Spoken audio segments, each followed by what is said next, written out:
Ito na ang report mula kay Henry Uri. Ano ang latest kay Vice President Inday Sara Duterte Carpio?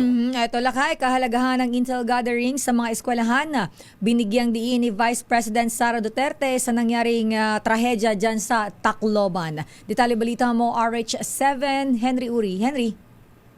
Sister El Deo, labis na ikinalungkot ni Vice President Sara Duterte ang nangyaring pamamaril ng dalawang estudyante sa kanilang kapwa mga mag-aaral sa San Jose National High School sa Tacloban City kahapon ng umaga. Batay sa statement ngayong umaga ng pangalawang Pangulo, sinabi nito na walang magulang ang nagpapaaral ng kanilang anak para lamang maging biktima ng karahasan sa mismong loob ng eskwelahan.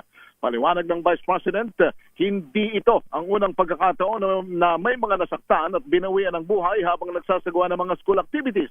Inihalimbawa pa ng pangalawang Pangulo ang pagkamatay ng dalawang basketball player ng Ateneo de Manila na sina Rene Baterbonia at Divine Adili na namatay habang nagsasagawa ng water activities sa Dipakulaw, Aurora.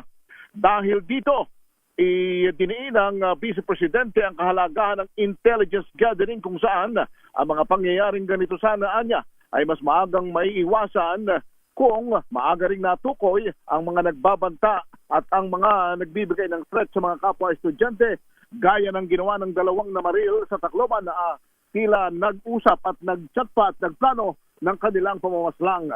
Ang nangyaring ito, ayon sa pangalawang Pangulo, ay dapat na maging wake-up call na sa gobyerno para kumilos ng mabilisan tungo sa kaligtasan ng mga estudyante. Ako si Henry Uri para sa DZRH, una sa Pilipinas, una sa Pilipino. Daming bayan. Maraming salamat.